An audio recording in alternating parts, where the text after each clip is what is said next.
Select it. Let me get this going. Well, let me turn that down as well.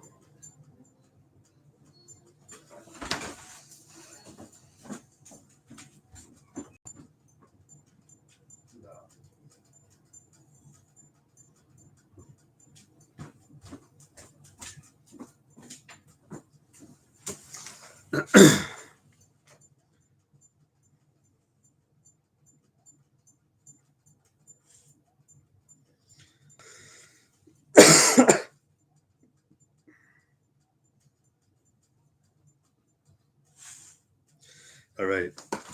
Hey, Shalom, Shalom. All right, first and foremost, I want to give all glory, praise, and honor to Yahweh, Bahashim, Yahweh Shai, Bahashim Rakakudash. Double honors to the apostles and elders of Great Millstone. Peace and much love, honors and blessings, salutations to the elect of Yahweh, Bahashim, Yahweh Shai, which hold the kind of composure and integrity with all severity and sincerity. All right, this is Jacob Wall. I'm doing it in-house. As you can see on the title, I think that I put a freezing emoji. We had a pretty crazy snowstorm last night. It's below zero temperatures over here, man. So I'm already sick. The wise thing to do it in-house. So with that, it's still going to go on the same way. Like we say, at Babylon, which we know in the scriptures, but as you people know it, you Americans know it, is America. All right.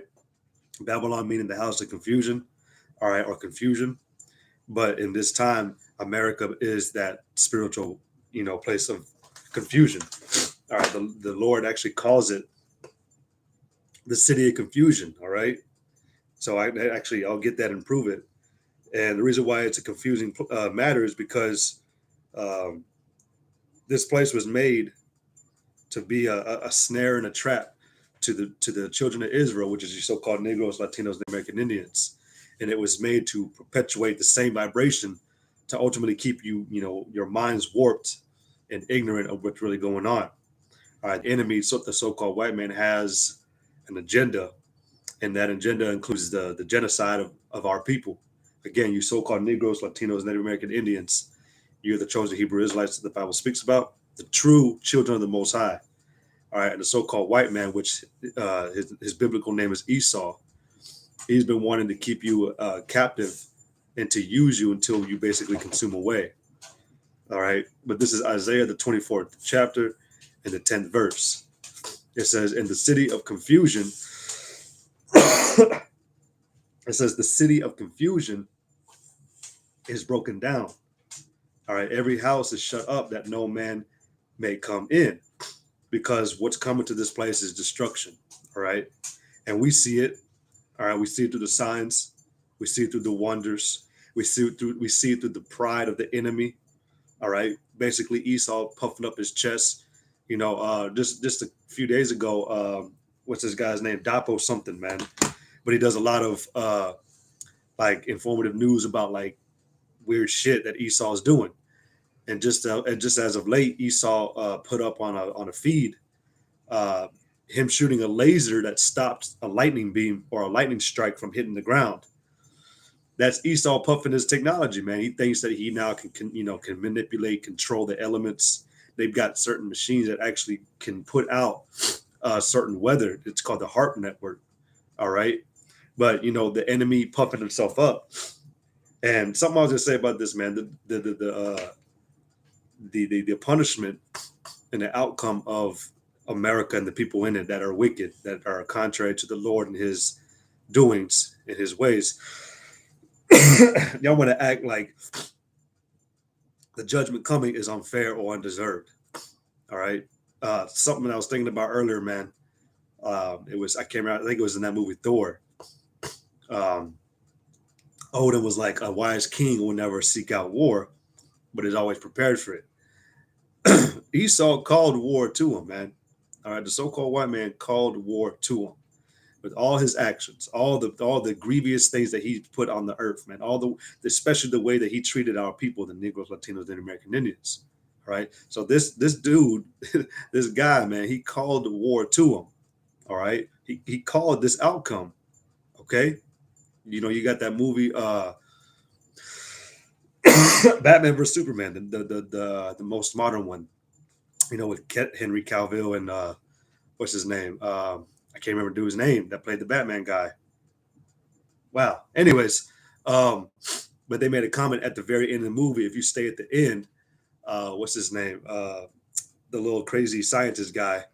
He said, a sound has been sent out, and he heard us.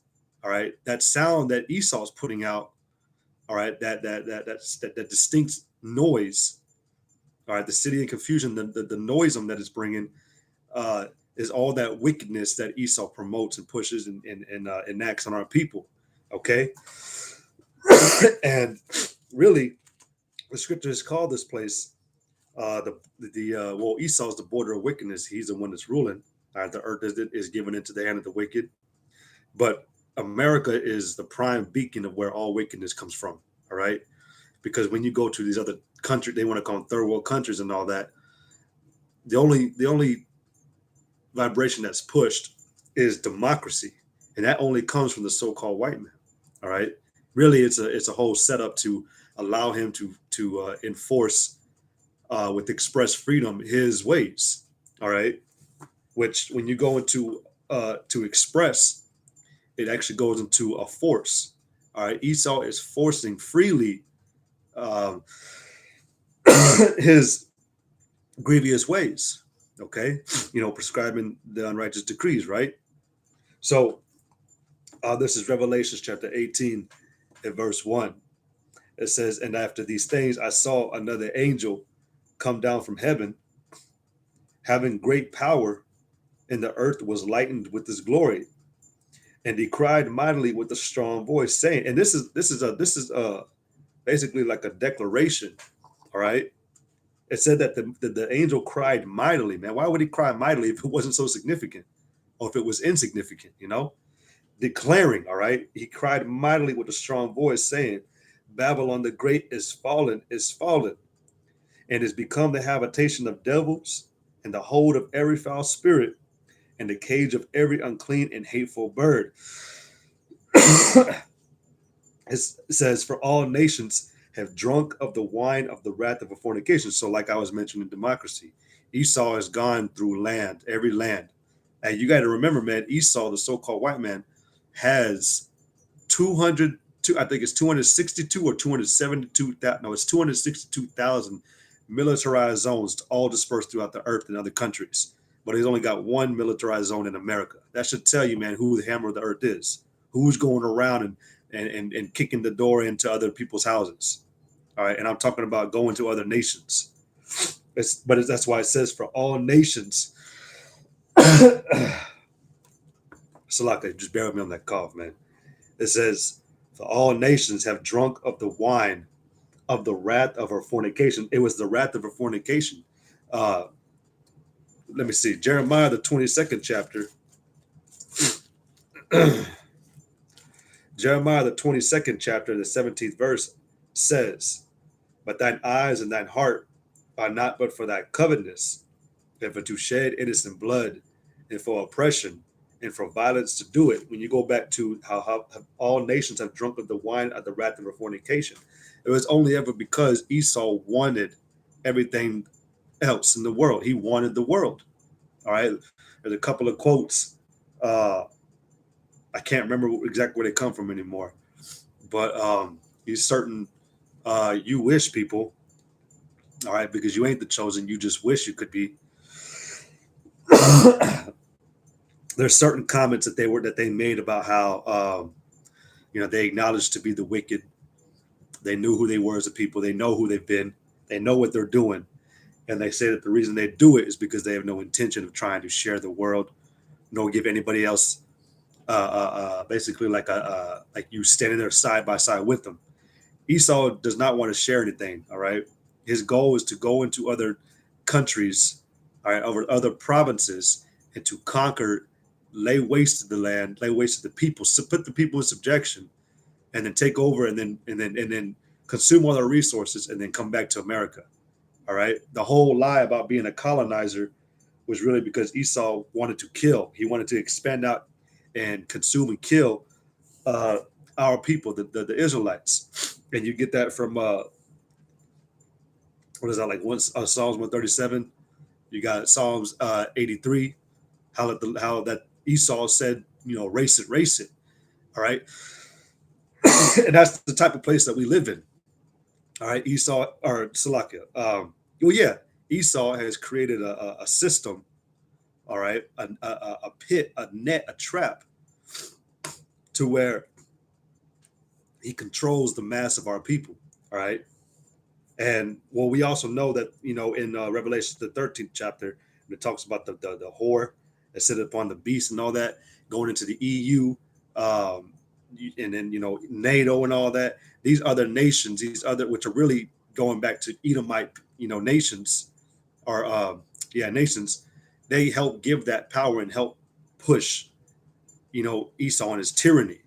All right, so that really proves, going back to Revelations 18:2, and he cried mightily with a strong voice, saying, Babylon the great is fallen, and has become the habitation of devils, and the hold of every foul spirit, and in the cage of every unclean and hateful bird. All right. It says, for all nations have drunk of the wine of the wrath of her fornication,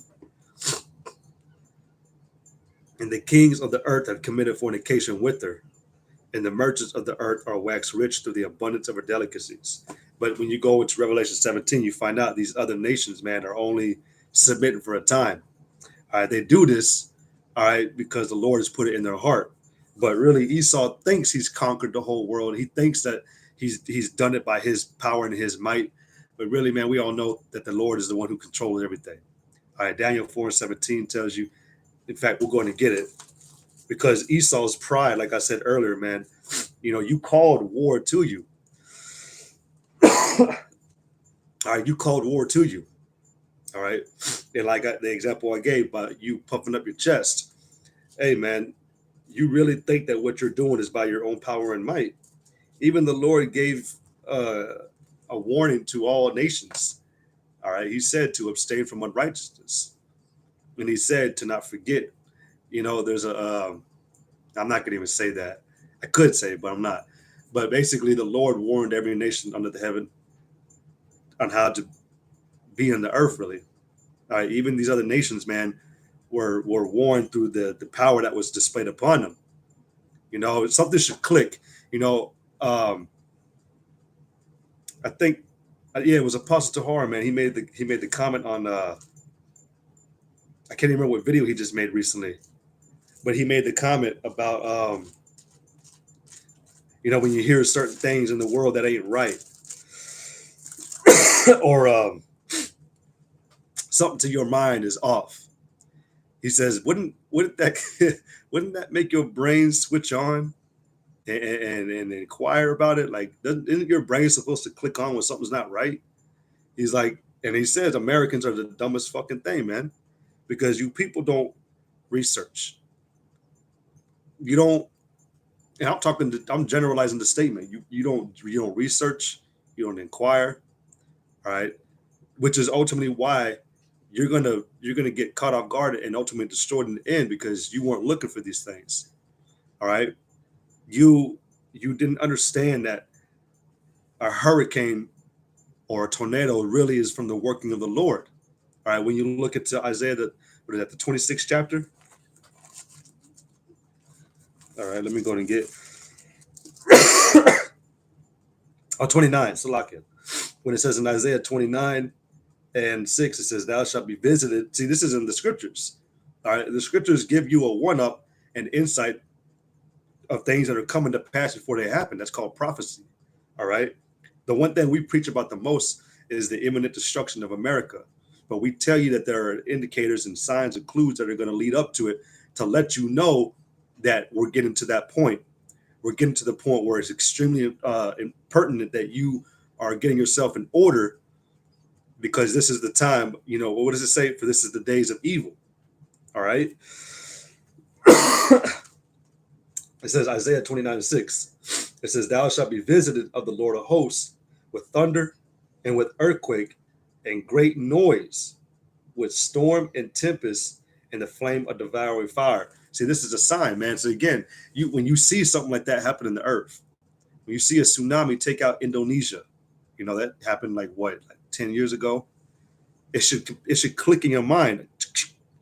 Oh shit, the Lord is pissed, or Allah Shadia is pissed.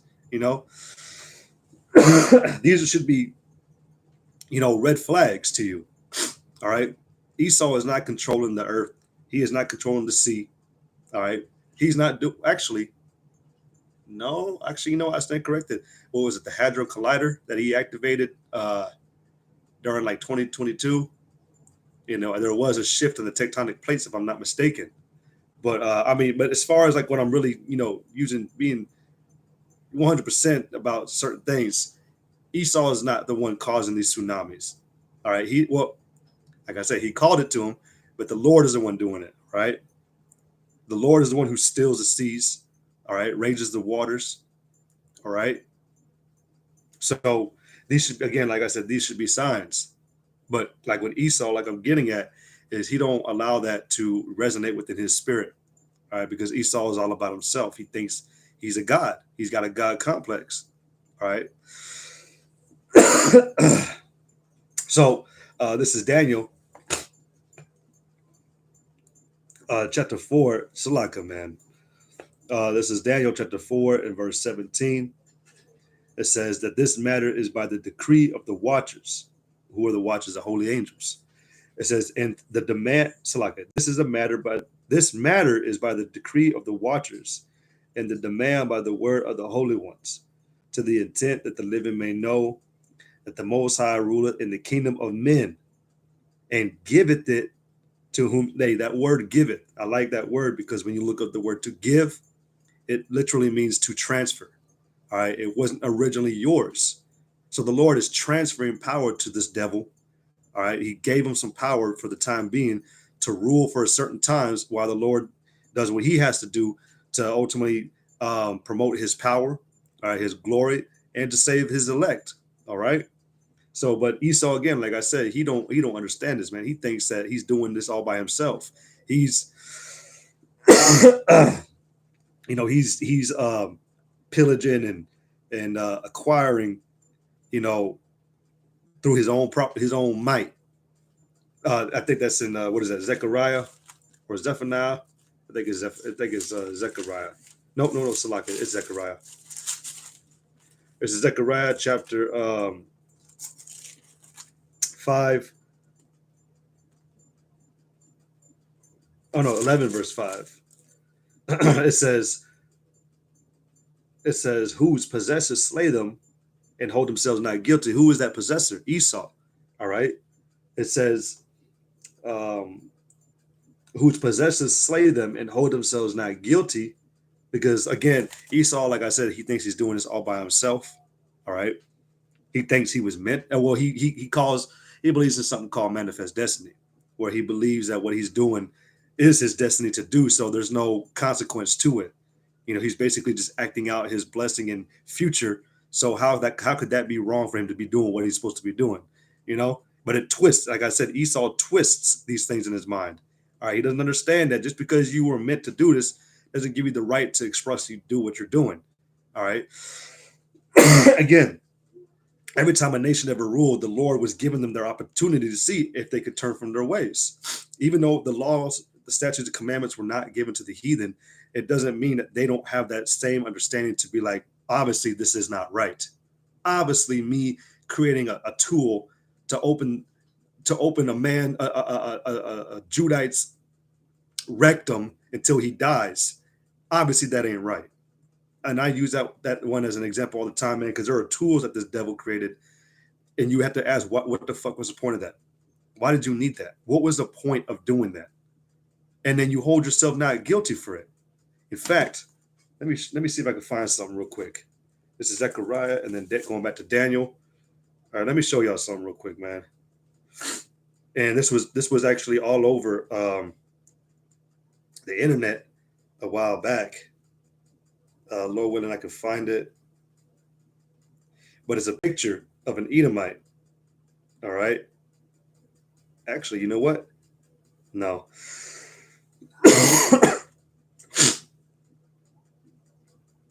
I want to find it real quick, but I'll just get it from our chat. I want to prove this real quick, for a reason. Uh, yeah, I may not be able to find it, man. We us bros, man. We put a lot of information into the chat. So I literally just scrolled upon it yesterday, though. That's hilarious. But okay, so it was just basically it was a picture of an Edomite using a baby Negro, so-called Negro, as a footstool. Now, again, how do you believe that was necessary? You know, was that right of Esau to use us like that? I'm not sitting here. I'm not sitting here with someone, man, under my feet right now. So these things that this man is doing, and he's been doing throughout, centuries and generations. He really thinks that he's not guilty from doing it. In fact, there's another scripture in Jeremiah. All right, let me go get some Jeremiah. This is Jeremiah chapter 50. And 7, it says, all that found them have devoured them. And see, I said earlier, Esau has no intention of sitting side by side with his brother. You can't forget that, man. Esau and Jacob are brothers. But yet, we've never done to this man what he's done to us. Okay, they just put out that movie You People on Netflix, right? And they had a little scene where they had Eddie Murphy and Nia Long as a couple. They're really deep into their roots of being African or Negroes. And then you had the Jonah Hill, whatever his fucking name is, I don't remember, the fat guy from Babysitter and all that. Super bad, But they had him as a character, and they had his parents, who are Jewish, and they're trying to say that they can compare the amount of hell that their people went through in the Holocaust is enough to compare to what black people went through during slavery. This couldn't be farther from the truth. All right, our people, the scriptures, actually, it's on the same page. Jeremiah 50:33 says, "Thus saith the Lord of hosts, the children of Israel and the children of Judah were oppressed together, and all that took them captives held them fast," meaning they had a very intense grip, a very firm grip on us. All right. It says they refused to let them go. So it says in verse 34, their Redeemer is strong, which is who is our Redeemer? Yahweh Shai.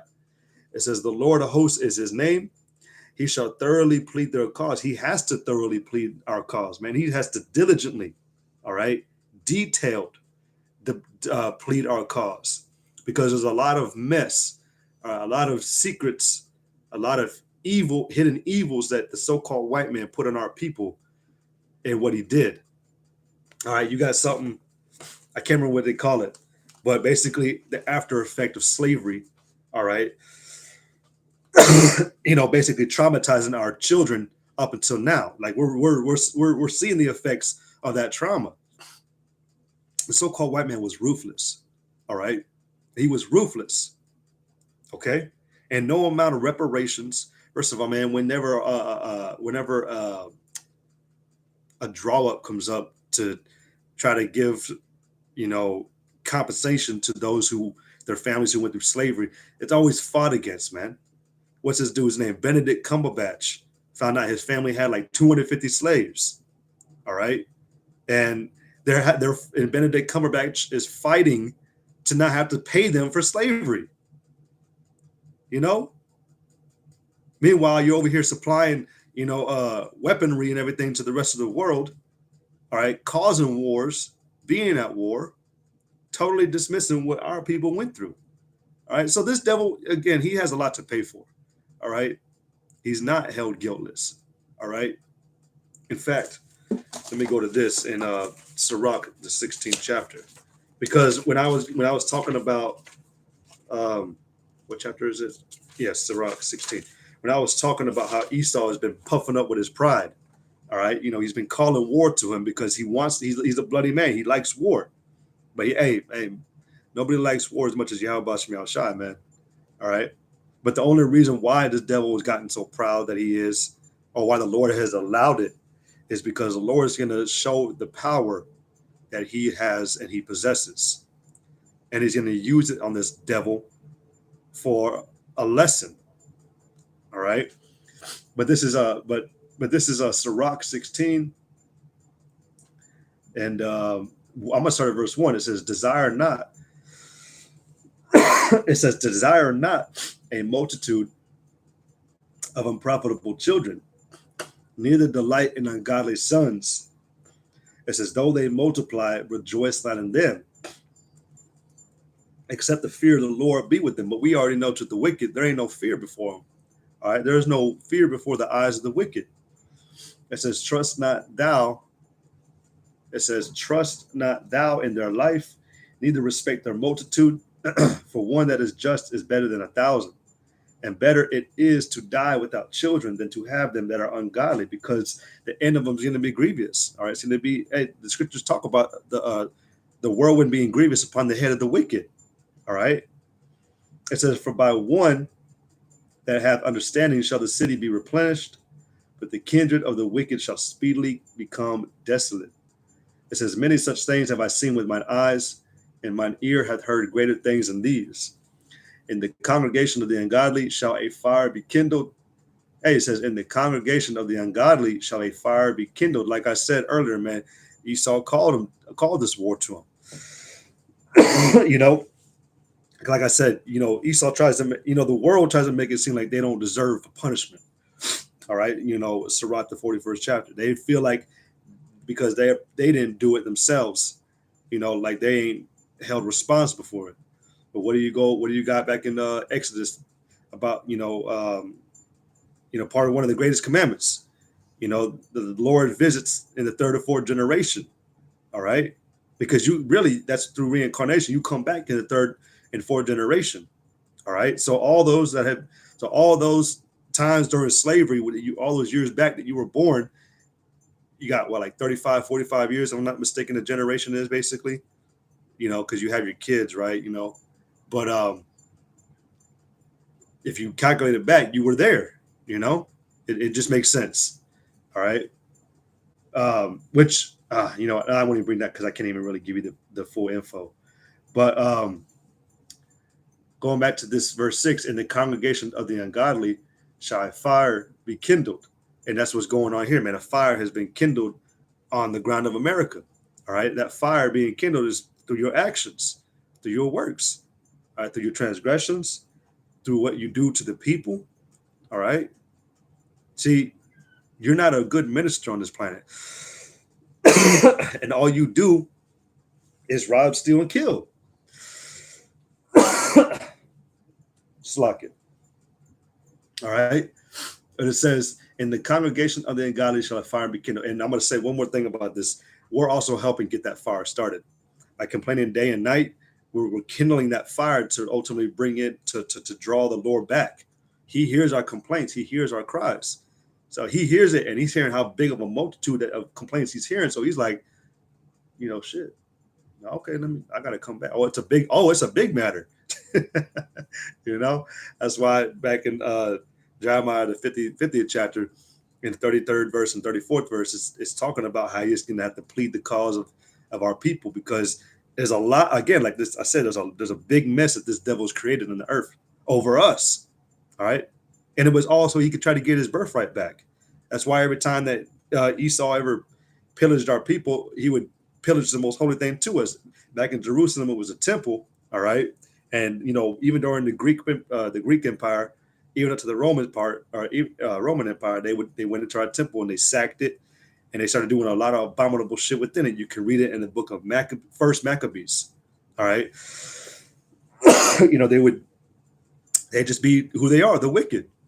So again, in verse 6, "In the congregation of the ungodly shall a fire be kindled, and in a rebellious nation wrath is set on fire." It says, he was not pacified toward the old giants who fell away in the strength of the foolishness.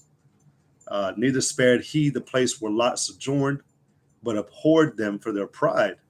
So if the Lord hated the pride back during that time, how much more do you think he has? How much more hate do you think he has for America? Because when you go into, I think it's this is Isaiah or Jeremiah. Let's see if it's Jeremiah. Yeah, it's Jeremiah 50 and 31. It says, "Behold, I am against thee, O thou most proud." See, the Lord identifies America as the most proud place on the planet. Most proud place on the planet. Yeah. So how do you think he feels about that, man? When the number of the inhabitants that the Lord killed back during the time of Sodom and Gomorrah was not nearly as much as it is here in the time of America. All right, there weren't that many people back then. All right, I'm talking about in that area. Who knows? I mean, who knows how many it could have really been? You know, who knows? But it wasn't nearly as much as it is here. All right, but the Lord destroyed Sodom. All right, which I believe the word Sodom. In fact, I can look it up. All right.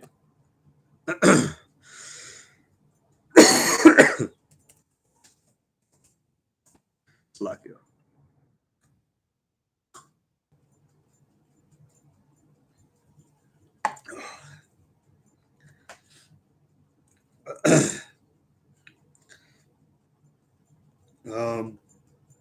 Let me see. Let me try to look it up in blue letter. Sodom. I think it meant like a burnt sacrifice, or no, or like burnt to burn or something like that. Let me look it up. Slovakia. Just bear with me. Yeah, a burning. All right, that's what it meant. Sodom mean or equals burning.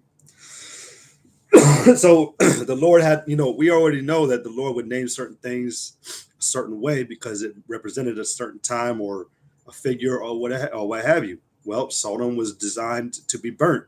It showed what type of actions and behavior was being displayed in that time, and that was ultimately to teach the world to not live like that. Isn't that what the scriptures is for? All right, to be used the history to be used as examples of how not to live in the time to come. Yet we're back here again in spiritual Sodom, spiritual Egypt, spiritual Gomorrah, spiritual Babylon. All right. In fact, I'll go ahead and get it to prove it in Revelations. All right. This is Revelations.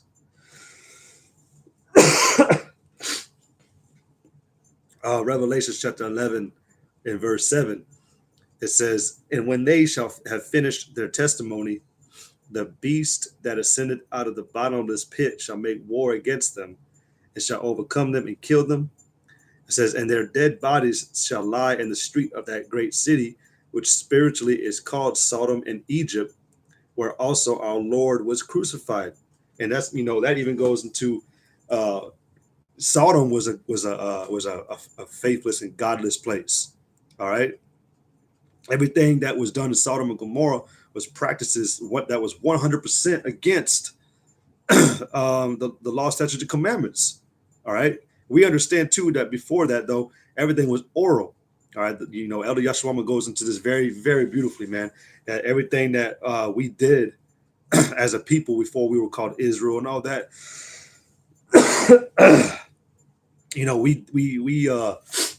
we actually rehearsed the laws based off of great faith.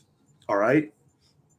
But Sodom was doing opposite of that. Okay. So I know there's more, man. There's a couple things I wish I could remember, but I know there was something else besides like the homosexuality that made Sodom like very different. I mean, the homosexuality was the last thing that was being promoted before they got destroyed. All right, which El Yeshua again made this comment before every great empire fell. Homosexuality was the last thing to be promoted. Well, what do you see going on right now in the heaven or in the earth? I was watching TV just yesterday, man, and a fucking and I was even thinking you would never seen this shit in the early 2000s, man. You wouldn't even seen it in the 90s. It was a commercial for eHarmony. eHarmony. And it was two dudes. A dude riding a bicycle with the dude on the front, like that, holding the wheel or the handlebars and shit, man. You would have never seen that shit, man, going back, years ago, man. But they're doing it now, man. They're heavily pushing it, man. They're giving all types of rights to these. You know what? I'm on my channel. These homos. I can get 3 strikes on this channel, man. Fuck this, fuck Esau, man. Esau's a bitch. It's like, I mean, that shit. I mean, like, how could you want to be like that? That shit is gross. But it said, "And their dead bodies shall lie in the street of the great city, which spiritually is called Sodom and Egypt." I'm just using that scripture to prove it's a spiritually Sodom and spiritually Egypt. Because what was Egypt? All right, Egypt, or what does Egypt mean? Bondage. All right, we are in bondage right now. We are in our captivity. All right, I just read in Zechariah the 11th chapter. All right, whose possession slain? We are being possessed by the enemy. Okay, we've been obtained by them. All right, and they used cruel intentions, or they carried out cruel intentions to do it. All right, in fact, when you go into the breakdown of Judah, it said that Judah shall be in the neck of thine enemy. That's actually a little jewel or a gem to let you know where we would be in the last days, among our enemies. All right, which that's also a geographical location. But when you go into Psalms, I'm just letting the spirit flow, man. Nothing in particular. Like I said, it's going to come out like a regular ministry out there. This is Psalms.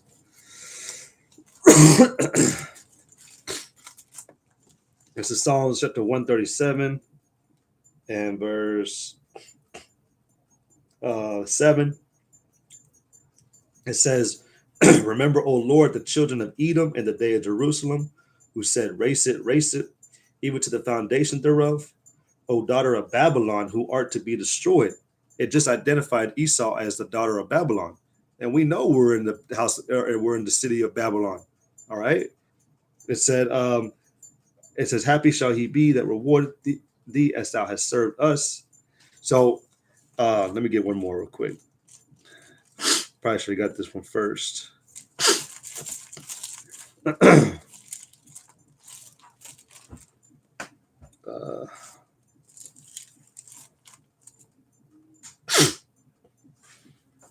Zechariah 2 and 6, it says, "Ho, ho, come forth and flee from the land of the north, saith the Lord."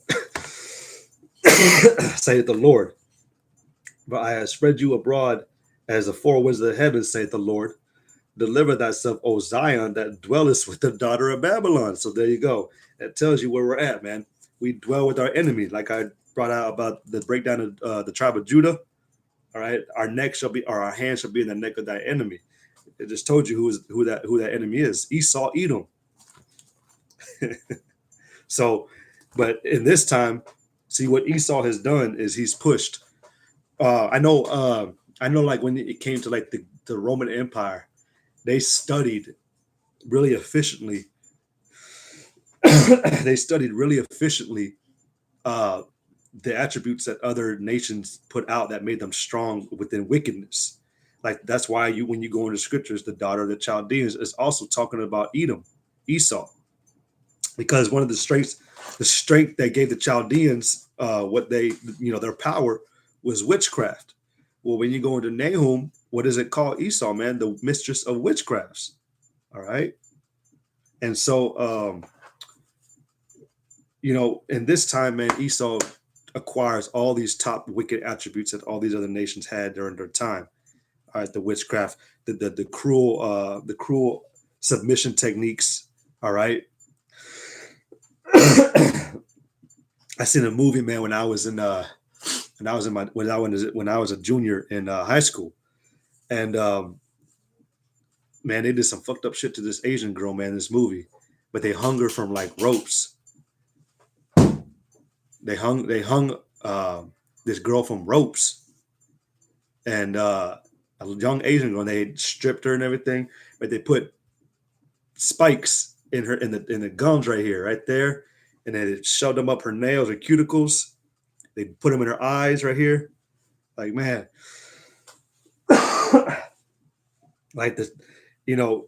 I heard this earlier, man. The things that a man could do to another man, and with Esau, man, Esau has a special hatred for our people.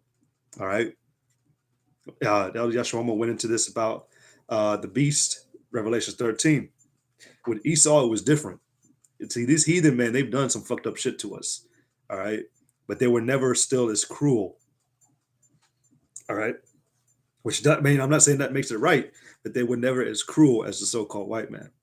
All right. Because at least with the heathen man, they have mercy. Not mercy, they have pity.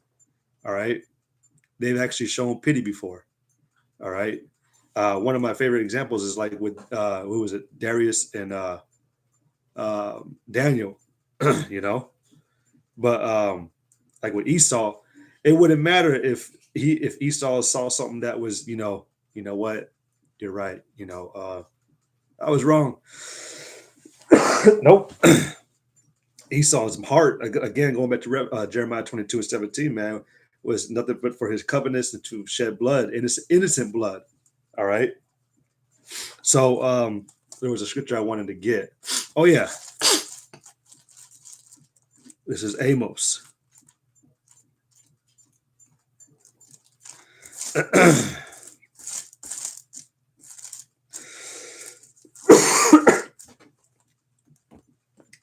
This is Amos chapter 1, and I'm going to start at verse 9.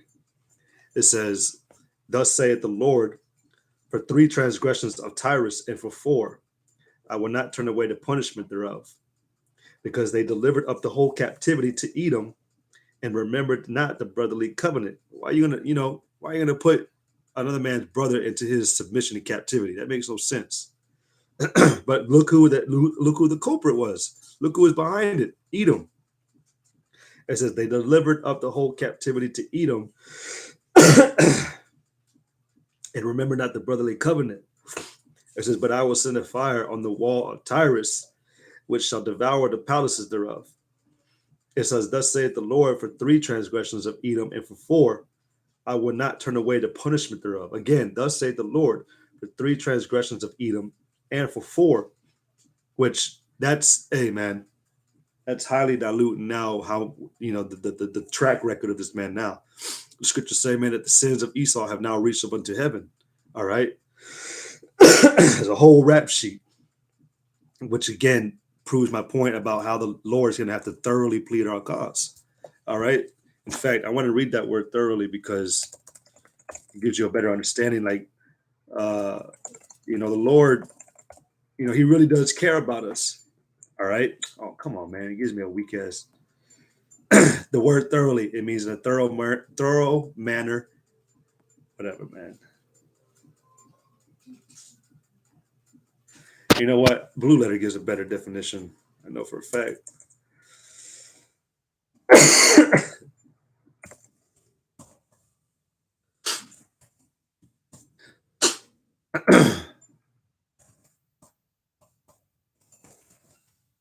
Thoroughly. Please spell thorough. I don't even remember how to spell thoroughly.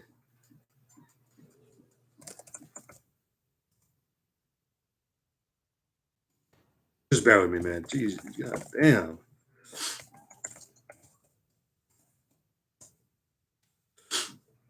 Oh, roughly. Okay, there we go. Like I said, this actually shows or roughly. Because when you look at this definition, the reason why I know this definition the best is because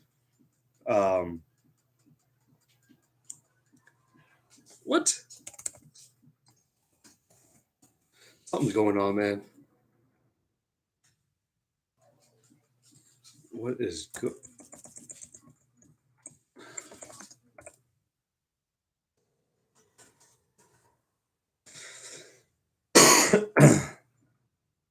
Okay, you know what? I think it's Satan. It has to be. Let's see. Let me see. Hold on.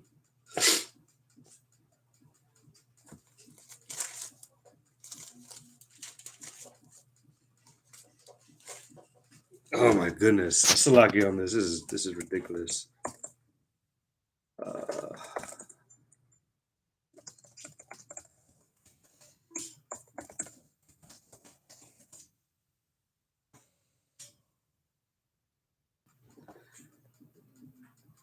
am I tripping, man?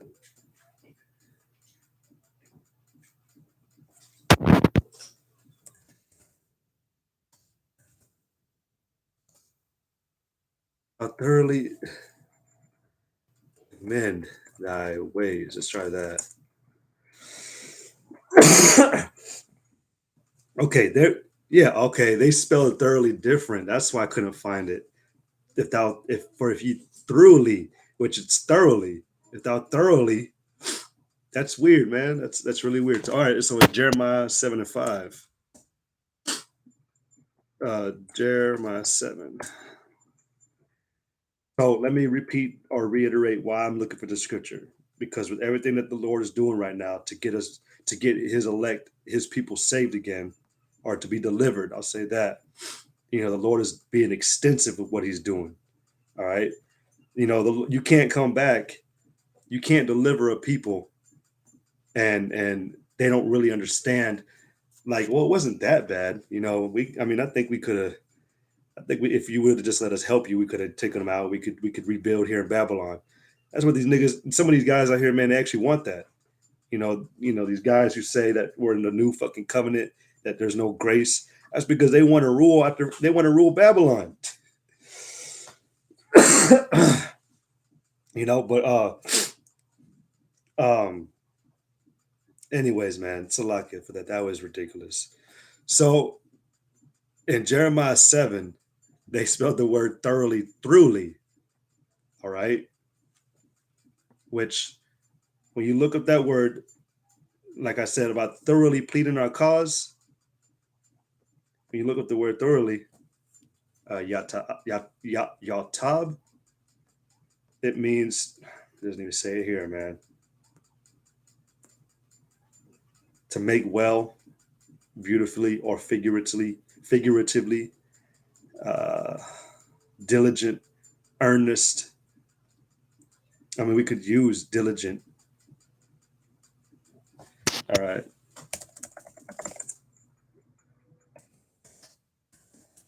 Start like that. Completely. I don't know why I can't find it, but the word thoroughly means to be detailed. All right.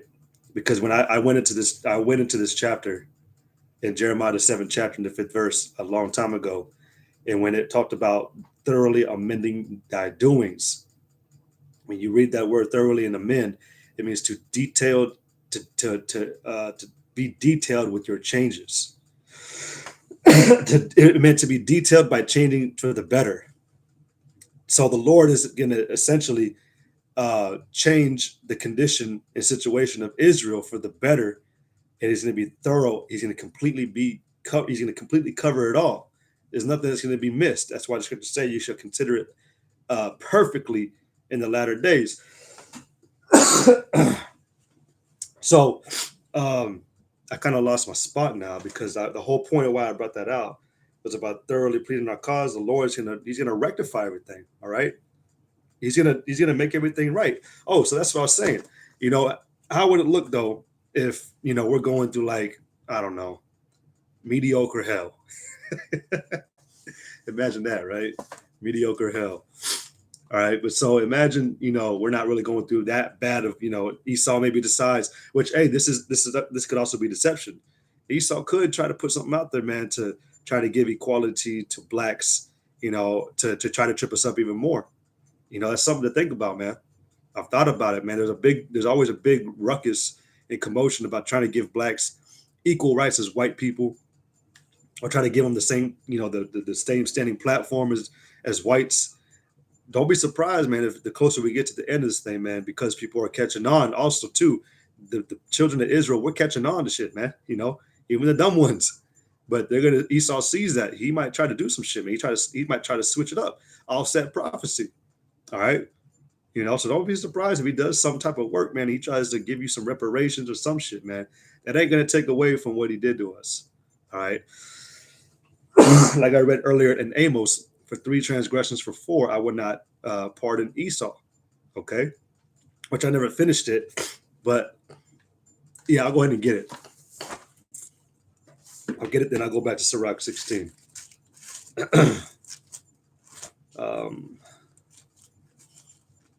me see. Amos chapter 1 again, in verse 11, it says, "Thus saith the Lord, for 3 transgressions of Edom, and for 4, I will not turn away the punishment thereof." That fire that's coming. It says, because he did pursue his brother. Who's his brother? Who's Esau's brother? Jacob. Who is Jacob? All right.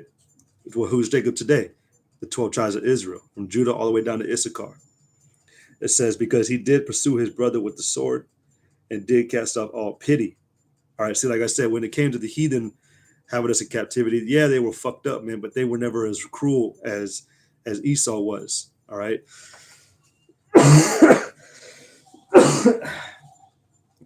Hold on.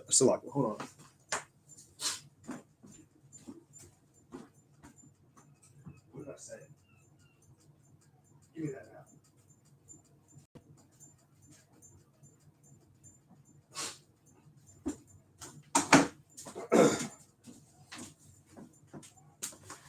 Salakia, man. But getting back to my point, it says, and did cast off all pity, which, like I said, Esau was different with his hatred. Actually, you go back into Job, it says that it goes back to the bones that are full of the sin of his youth, because Esau held on to a perpetual hatred, pursuant to Ezekiel, the 35th chapter. All right. Esau's still, bitter about what happened to him with his birthright, even though he gave it to us rightfully. But it says, and did cast off all pity, and his anger did tear perpetually. Hey, there you go too. And his anger did tear perpetually, meaning forever. All right. It still ain't stopped. Okay. Still ain't stopped. Esau is being a tyrant and an asshole on this earth because really he figures that's the only way that he'll be able to keep his power seat, that he'll be able to control us by just beating the shit out of us all the time. And we won't try to fight back. Which I'm gonna say this, man.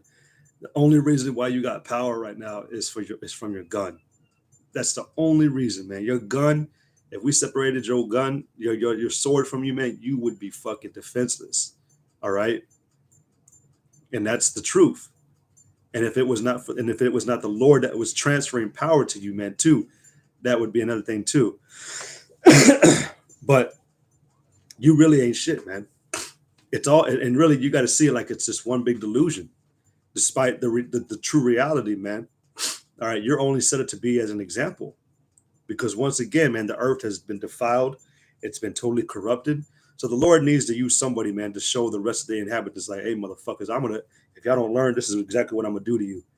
But this time around, it's gonna be so beautiful, magnificent that ain't nobody gonna ever go off again. All right. So it says, and did cast off all pity, and his anger did tear perpetually, and he kept his wrath forever. So it says, but I will send a fire upon Teman, which Teman was the grandson of Esau, which shall devour the places of Bozrah. So it's talking to the elites, all right, because Bozrah was the capital city of Edom. It says, thus saith the Lord. No, that's it on that. That's it on that. So going to Sirach. In fact, let me look at some real quick on my live. Just make sure everything is.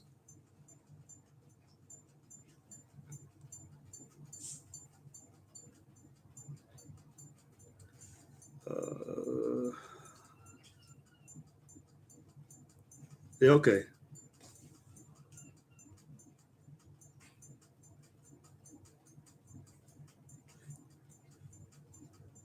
All right, so going to Sirach, the 16th chapter, starting off where I left, Sirach 16:6, it says, in the congregation of the ungodly shall a fire be kindled, and in a rebellious nation wrath is set on fire.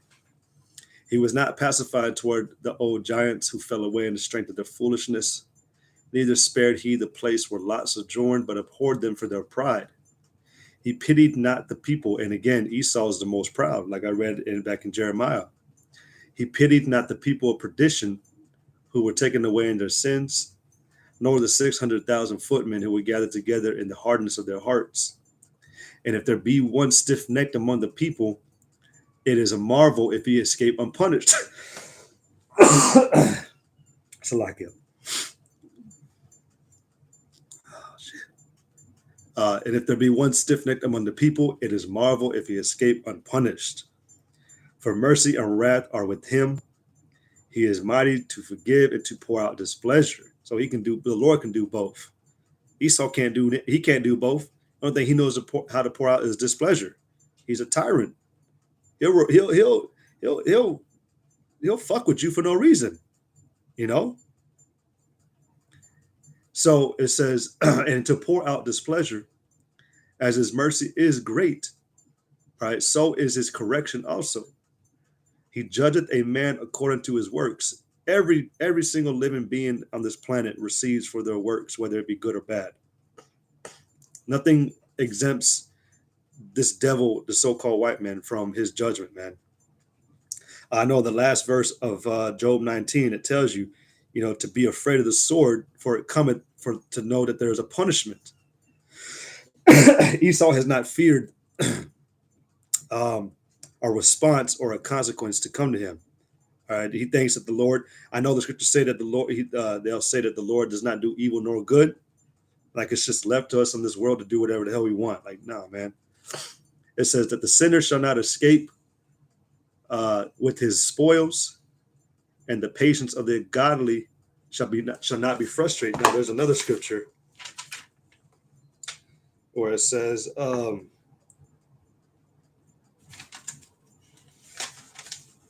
me see. This is Sirach chapter 5 in verse 8.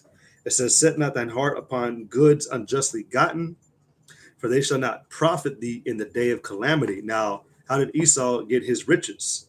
All right, how did he get his spoils? by killing us. All right. That's why it said that because of injurious practices. How does that go? It's in let me see.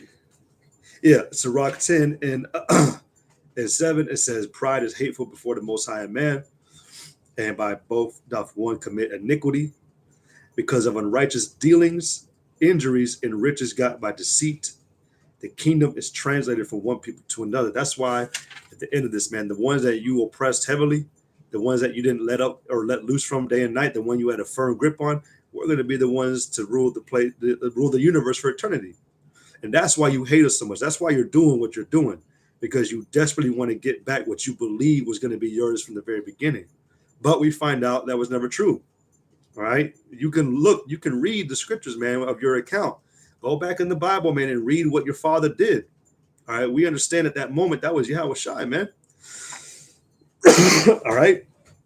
And does not the scripture say, man, that he is the one who gives and there's nothing done without him?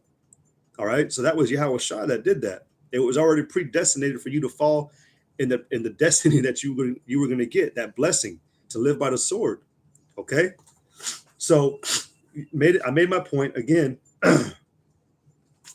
Because of unrighteous dealings, injuries, and riches got by deceit, the kingdom is translated from one people to another. That's why it says in Nahum, woe to the bloody city is all full of lies and robbery. Because Esau, the so-called white man, he stole everything. He stole everything, man. All right. They made a movie about Gucci like a year ago or two. And they're presenting these Edomites like they were the ones to create it, man. You have no idea what these fucking dogs do, man, to get these companies that they got. All right. It was a black man that created the buffalo wing. It was a black man that had the recipe to fried chicken. It was a black man that created burgers. They created man, I wish I could show you, but The Versace sign. All right. The plane was created. The airplane was created by a black man, and then the patent was stolen and given to the Wright brothers, or who they say was the original creator. You can go into far more. You can go to far more information, man. I just use those because those are the quick things that come off my head. It says that we are the former of all things, man. We've created everything. All right, whether you want to admit it or not, whether you believe it or not. In fact, the camp that I'm with, the Milwaukee camp, we actually have a sign, and this motherfucker's long. I'm talking like, I can't even show it on here, but it's a shit ton of paper, like shit, like 3 feet tall and 3 feet over, of just a list of all the patents and designs or inventions that were all invented by Jakes, but they were all stolen. Like, man, Esau has a lot to pay for, man, and he's going to, and that's what I'm going to get to eventually about the signs that are coming. See, this motherfucker wanted to say that, Esau doesn't know he has a short time. I don't even, he said some crock of shit like these certain prophecies are not coming to pass, so that means that Esau can't know anything either, and Esau knows he has a short time. All right, because he saw the dead bodies that lied in the streets of Sodom and Egypt. He saw them rise up. All right, High Priest Ariel talks about it all the time when he was preaching, and these Edomites jumped out of the limousine and they started yelling like, "How the fuck did you find out about this? We paid millions for it to be hidden." Hey, man, you're getting afraid. Actually, I think that's in the same chapter of Revelations, chapter 11. Let me see. Is it Revelations 11? Let me see.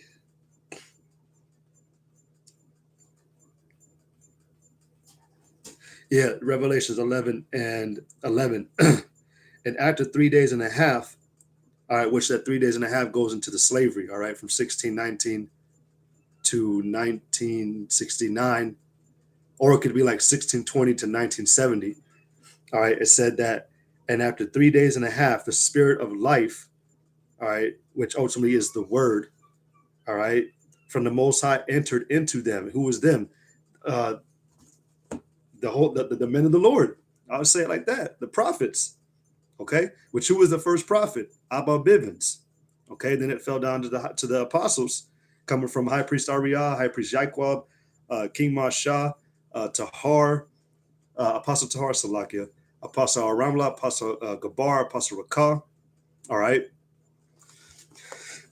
but that's not the spirit entering back into him. That's representing the word coming back to us. All right, we got the understanding. It says in the spirit of life from the Most High entered into them, and they stood upon their feet, which is what we're doing now. We stood upon our feet, man. We understand where we're at. We understand what we're doing now because, hey, we were hypnotized. Okay, right here we were dead. All right, America is that valley of dry bones. All right, going back to Ezekiel the 37th chapter. But what did it say to Ezekiel that he did to the dry bones? He said, he made them to stand. All right, the Holy Spirit, the spirit of life, the understanding, this word, wisdom, knowledge, understanding is what we were given to stand back upon our feet because this is our life. It said, and they stood upon their feet, and great fear fell upon them which saw them. Ever since Abba Bivens came out, man, ever since High Priest Yaquab, King Mashah, ever since they came up, man, Esau has been in fear because they saw the most fearful thing happen that they thought they could hide forever. All right, that tells you, man, that they believe that this place can continue forever. By that extension, that means they believe that they were going to hold this power that they got right now to the very end. And when he saw these men stand up, all right, calling themselves Israelites, calling on the true names of Yahweh Bashem Yahushai, great fucking fear fell upon them because they knew, oh shit, now this is it. The Lord. Basically, they're like, the Lord is awoken, even though he never, fainted or slept. But, they're like, oh shit, he's actually watching, There's a lot of other things, man, that, there's personal challenges that the Lord gave to the Esau to do. One in Jeremiah where he said, if you can figure out my creation, basically, I'll cause Israel to cease from being a nation. And what's funny about it is Esau's actually trying to do it. All right. In fact, let me go ahead and get it. That's a good example to use as well. Because like I said, Esau's hatred was different. God damn it, man. See, Esau, man, he's more like, shit, at least I got a shot. He's like, oh, you gave me a shot. At least, hey, what harm is there in trying? So this is this is Jeremiah verse 31, or so like Jeremiah chapter 31 and 35. It says, thus saith Yahweh, which giveth the sun for a light by day, and the ordinances and the ordinances of the moon and of the stars for a light by night, which divideth the sea when the waves thereof roar. Yahweh of hosts, Yahweh power of hosts is his name. It says, if those ordinances depart if those ordinances depart from before me, saith the Lord Yahweh, then the seed of Israel also shall cease from being a nation before me forever. It says, thus saith the Lord, if heaven can be measured and the foundations of the earth searched out beneath, I will also cast off all the seed of Israel for all that they have done, saith the Lord. See, now Esau, that's why Esau, again, this is how you know his hatred is peculiar, man. It's a one of a kind and special because he's actually trying to he's trying to complete this task. It said that if the sun for a light, basically the sun stops going down and coming up, if the moon stops coming out, if Esau can stop that from happening, then our people would cease to exist. That's why Bill Moho Gates had an initiative to launch about blotting out or scorching the fucking sun, basically, or what did he like? Basically, putting up some type of chemical that would cause a fog or a cloudy atmosphere to block the sun out, because that in their way is causing the sun to cease from coming up and down. But guess what, man? Hey, man, yeah, you know what? Never mind. I'm gonna continue. Guess what? That sun's still going up and down, still going to its proper circuit and everything. All right. That's why they had talk about trying to blow up the moon and shit, man. Because they want to. And what business do you have doing that, anyways, man? For real, what fucking business do you have trying to blow up the moon? What is the moon doing to you? This is how you know Esau is. He's very determined, man. He really wants that blessing back, man. That he rightfully did not even get. Okay, you got to read between the lines, man. But that's an Edomite for you, man. They'll dismiss everything. Watch that movie, You People, man. That lady, man. Her name was Nunu from ATL. She plays a character in the movie. She called out Jonah Hill, or whatever his name is, mother in the movie, which is the woman from Seinfeld.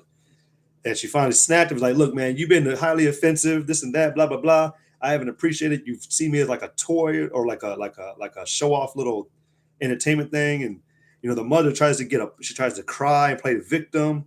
Look, Esau's gonna do the same thing, man. He's been doing this shit for a long time. But he's gonna try to dismiss everything that he's done to Jacob in the last days as if he never did anything. And it's the same way now. We like when we come out there to the highways and byways, man, we stand up upon our feet. All right. We preach the truth.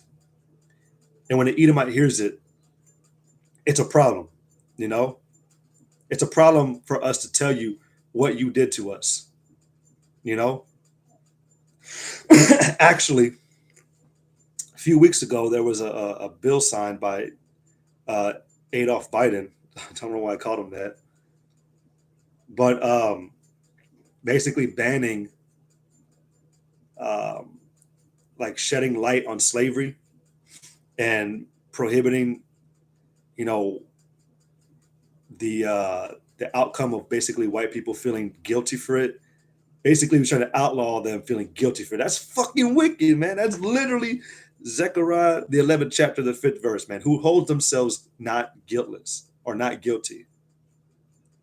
That's crazy, man. Well, I never even finished. Jeremiah. What is that? The 50th chapter.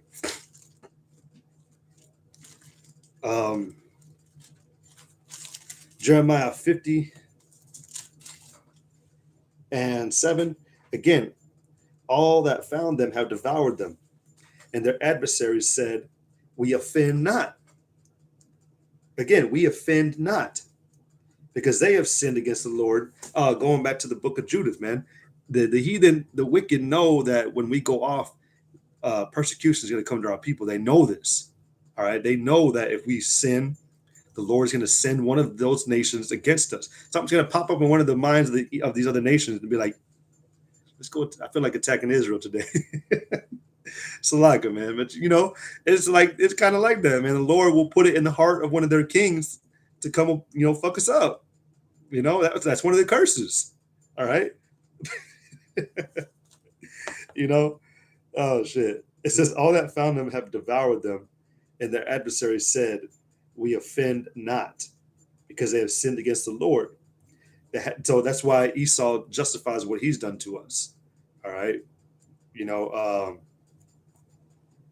Shit, man. There was something else I just found out like a week or two ago about. No, there's a song by Yellow Pain, Yellow Pain or Yellow Pill, some dude name, man. But its lyrics are pretty dope, man. They're about truth, about like dark history. And he did a song about Thanksgiving, and he's holding this fake baby upside down, and he has a machete to it, and he's just chop at the baby, chop at the baby, chop at the baby. Grandmama looking, oh, that's okay, like they used to do that, man. They'd take the babies, they'd make the parents, the elders and everything, those Edomites, when they would pillage our people, they'd take our babies, hanging them upside down, and they would chop their babies up. They'd use us for hog food. They fed us as hog food. All right. Alligator food. We already know that, cutting out the babies from the womb and have bets to see who would die first, the woman or the baby, the carnivals, and something, told me through the spirit, man, a long time ago before I ever confirmed it. It just didn't sit right with me, man. I always thought those toys at the carnival that you throw a ball and it knocks in the face and it has these big old lips and it looks like a clown. Those were Negroes, man. Those were Negroes. The darts you throw at the babies, they put up balloons today, but it was babies. It's fucked up, man. It's fucked up.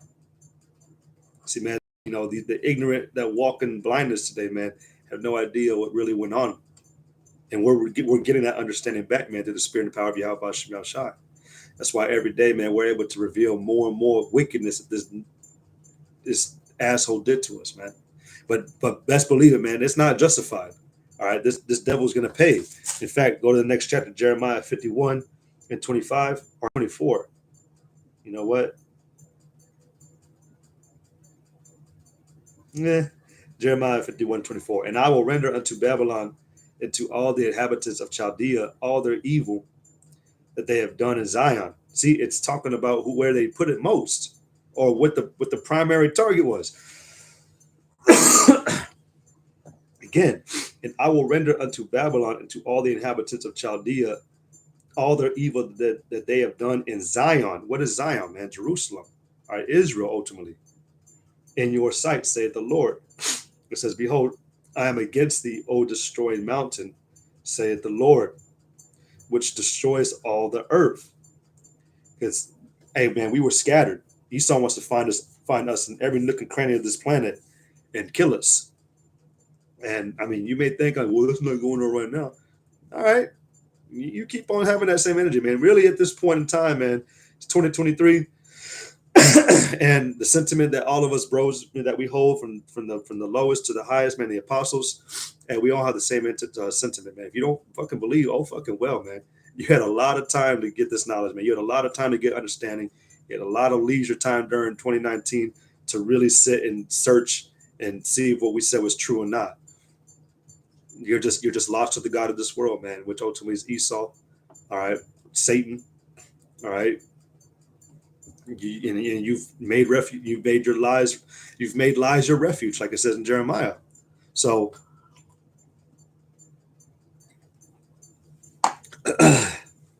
yeah, man. But again, behold, I am against thee, O destroy mountain, saith the Lord, which destroys all the earth, which Esau does destroy the whole earth, man. It said in Isaiah that he made the world a wilderness. Okay. It said that destroys all the earth, and I will stretch out mine hand upon thee and roll thee down from the rocks, and will make thee a burnt mountain.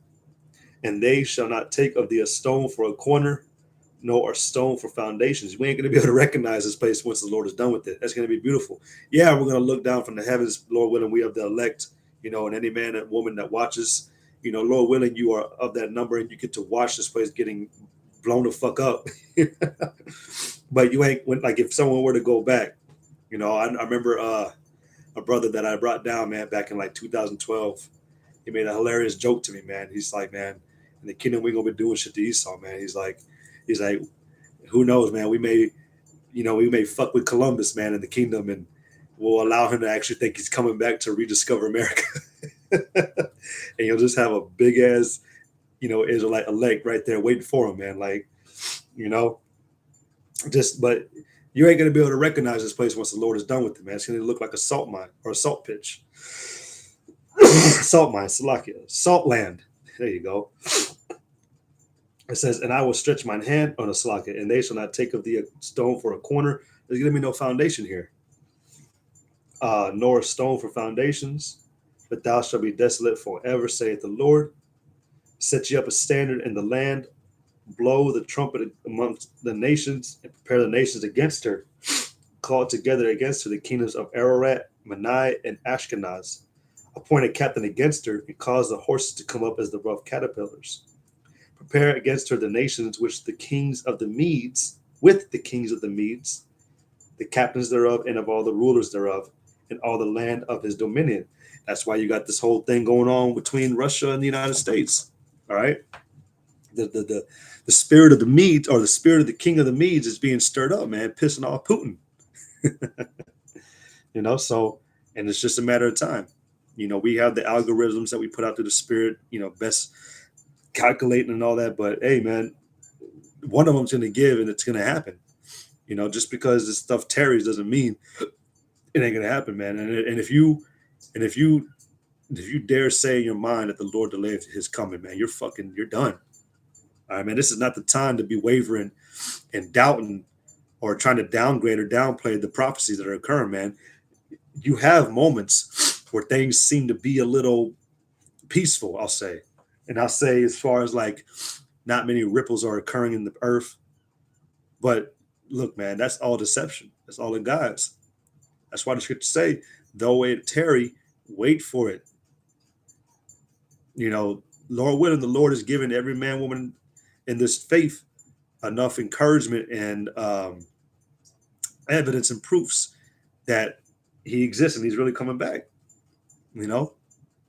So anyways, I want to go into one more topic before I end this, because really I started out about Esau, man, and I really was trying to turn towards the timing of the signs, how we know that we're to that end, that fire has been kindled, has been set upon America, how we know that that's a sign that, this really is it, like we're to the very end.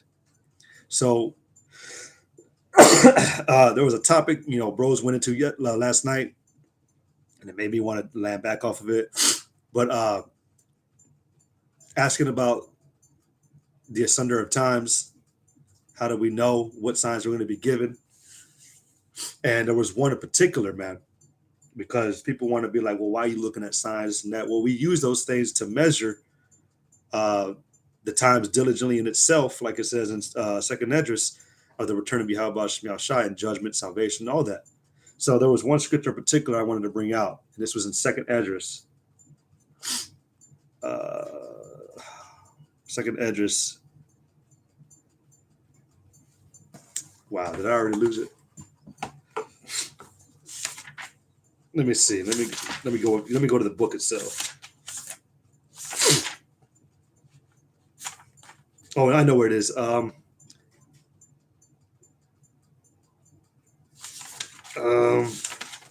Yeah, Second Esdras chapter 4. You know what? Second Esdras chapter 4 and verse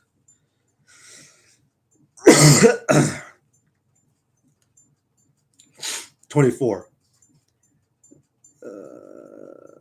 Now 25. It says, What will he then do unto his name whereby we are called? Of these things have I asked.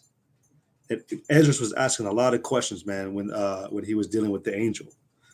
All right. And it was at a certain point where the angel was getting greedy and like, hey man, you need to chill. Like seriously chill, because you're doing too much. But you understand why. Because Esdras was worried. All right. He saw some very bitter things, some very hard things to swallow down. He saw the destruction coming. All right. He saw the evils. That's why he said, woe is me, who shall deliver me in those days. So, someone who's worried, man, they want all the intel they can possibly get to avoid that danger. Even a person who lies, they try to, well, what happened? Oh, really? And then they try to amend their little lies up, but Esdras was not a liar, Salakia. So it says, what will he then do unto his name whereby we are called? Of these things have I asked. And answered he me and said, the more thou searchest, the more thou shalt marvel. For the world hasteth fast to pass away, and cannot comprehend the things that are promised to the righteous in time to come. For this world is full of unrighteousness and infirmities. But as concerning the things whereof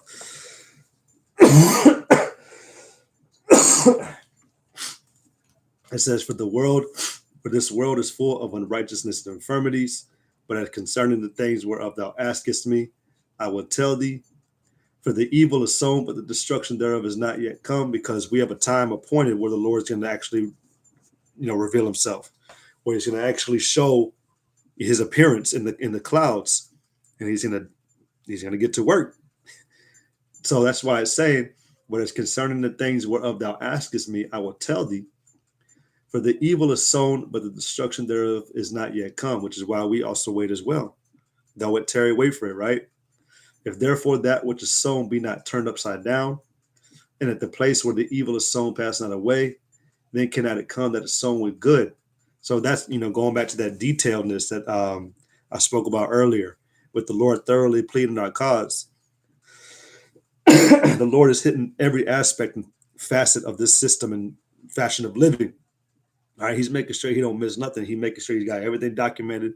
He's got a checkoff list, man, to make sure that he got everything dealt with by the end of this.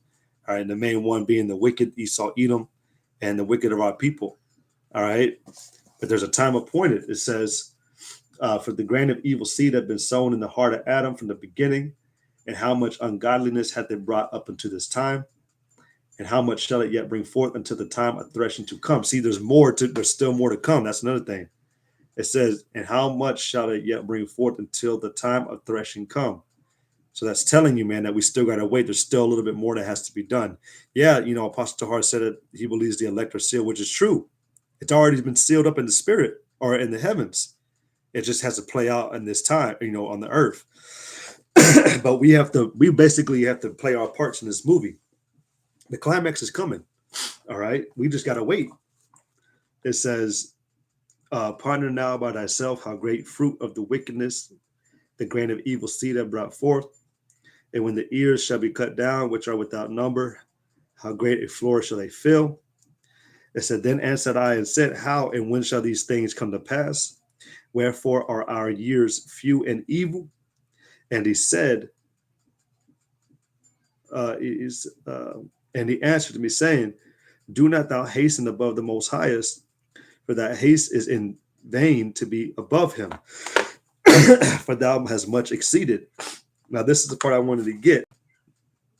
In verse 35, it said, did not the souls also of the righteous ask questions of these things in their chambers?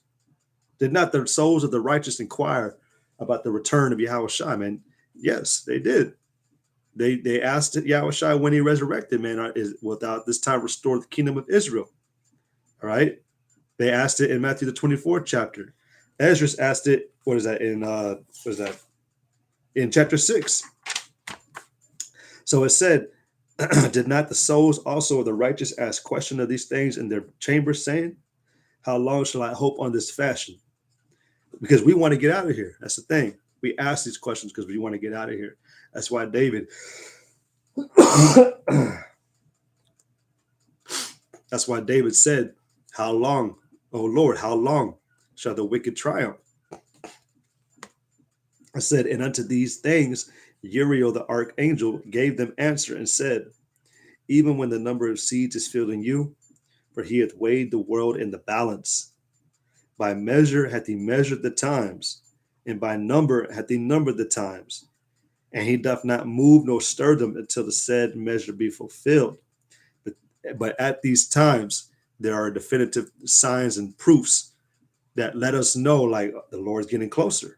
One of them being the MOTB coming. You see it being pushed now. Well, promoted, I'll say. But we know that there's going to come a point in time when Esau is going to actually forcibly instill and implement that. All right, and that's how we know that's when the offset of Jacob's trouble. That's how we know that we're getting even closer. There's going to have to be a time that's never been under the heaven and earth that Esau is going to exhibit because of his hatred towards Jacob, that he's going to try to control and captivate the whole world. All right. And whoever will not submit is going to be killed. All right. But Second Esdras chapter 6 and verse 7, it says, then answered I and said, what shall be the parting asunder of the times? Or when shall be the end of the first and the beginning of it that followeth? So how are we going to know when it's our time to reign? How do we know that it's the end of the rulership of the so-called white man? You know, it said, or when shall be the end of the first and the beginning of it that followeth? And he said unto me, from Abraham unto Isaac, when Jacob and Esau were born of him, Jacob's hand held first the heel of Esau. For Esau is the end of the world, and Jacob is the beginning of it that followeth. So it's telling you that this devil has to rule first. And that's why the scriptures say, let favor be shewed to the wicked. All right. The Lord has to give every nation their time and chance. All right. That way no one can say that the Lord is unfair. But you best believe that this is the last oppressive affliction that we're going to ever have to endure or go through. After this, man, it's Yasha'Allah. That's why I said that Esau or Jacob held onto the ankle of Esau. So Esau is the end. Jacob is the beginning of it that follow at the end of what? The end of a rulership. And the signs that are being shown to prove that is the workings of the devil himself. All right. That's why you go into Revelations. Revelations chapter 12 in verse 12. It said, therefore rejoice ye heavens and ye that dwell in them. Woe to the inhabitants of the earth and of the sea, for the devil has come down unto you, having great wrath, because he knoweth that he had but a short time. This is the huge sign, man. One of the devices that the devil is going to put out, Satan's going to put out, is the RFID chip. I could say it. I got 3 strikes, so I can get 3 strikes. So that in itself is a huge indicator, man. All right. That's why the Lord said that when these things come to pass, then you shall know. Because we've been warning you people, man, for the longest time. We've been telling you, man, that Jacob's trouble is on its way. We've been telling you that the MOTB, the coming from the Karagma, all right, is on its way, and you're seeing it happen before your face. So to say that it's not really happening, man, you can go fuck yourself, man. You got assholes out there in Israel that want to try to deny the coming of the Lord, man. They speak in evil of dignities. I'm not understanding because they're blinded But the Lord is on his way, man. And he's gonna come back, he's gonna put down, he's gonna lift up, he's gonna destroy wonderfully. All right. So let me get one more scripture and then I'll probably end it off. Um yes, again, I apologize for all the coughing today, man. Fucking hate it, but um this is Jeremiah chapter 50 in verse 24. It says, I have laid a snare for thee, and thou art also taken, O Babylon, and thou wast not aware, thou art found and also caught. See, to be unaware of something, meaning you don't understand, you don't know. See, Esau, like I said from the beginning, he was pushing that pride, man, and he left out or dismissed a judgment coming after it. All right, let me get this, and then I'll come back to this right away. Job, I quoted this earlier. Job 19:29 says, be ye afraid of the sword, for wrath bringeth the punishments of the sword, that you may know there is a judgment. And the Lord he's been having so much wrath towards the wicked. All right. It tells you in Psalms, what is that, the 7th chapter, that he is angry with the wicked every day, that if he turn not, he will whet his sword. He's been sharpening that judgment every single day for you. So that's why I said earlier too, man, like what, it wouldn't look, as, majestic that the Lord he came back, but he only laid down like half of Esau, or they didn't do enough to really receive the hell that he's going to give them in this last time. He had to allow this devil to reach this, this elevated amount of pride so that he could have the biggest fall, the biggest climax ever, So again, be ye afraid of the sword, for wrath bringeth the punishments of the sword, that you may know there's a judgment. This is something that Esau dismissed and he was unaware for. It says, thou art found and also caught, because thou was striven against the Lord. And it's going to tell you how they strove against the Lord. The Lord hath opened his armory and hath brought forth the weapons of his indignation. For this is the work of the Lord, power of hosts in the land of the Chaldeans. It says, come against her from the utmost border, open her storehouses, cast her up his heaps, and destroy her utterly. Let nothing of her be left. Slay all her bullocks. Let them go down to the slaughter. Woe unto them, for their day is come, the time of their visitation. This is how we know the Lord is truly working, because we've seen a lot of hell happen to these Edomites, man, in the past years.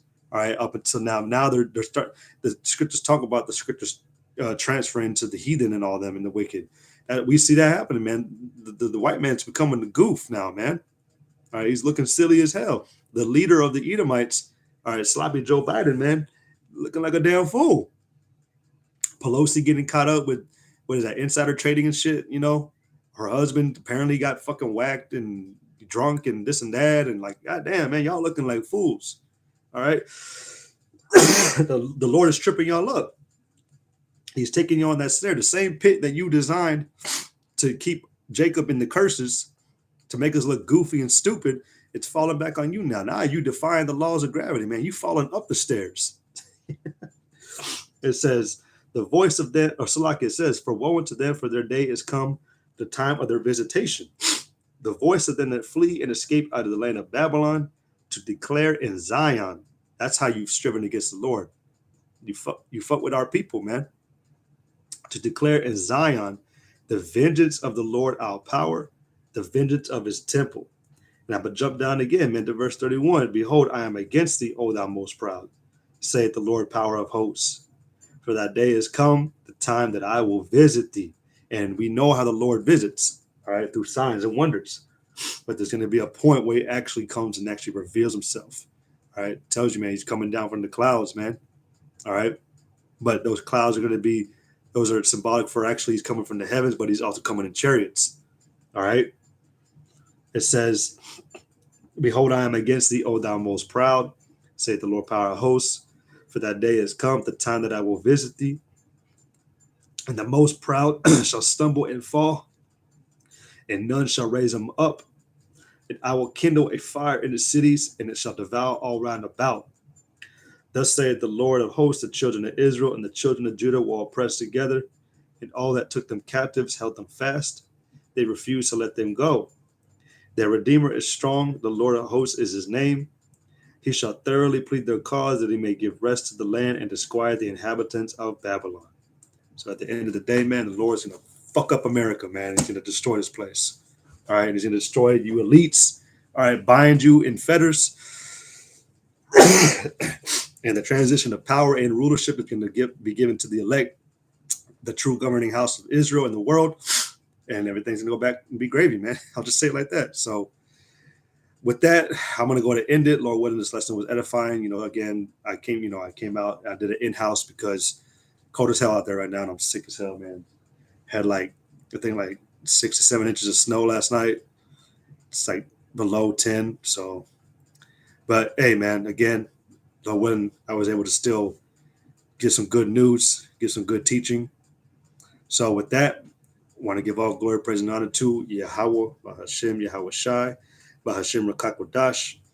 Double honors to the apostles and elders, a great millstone.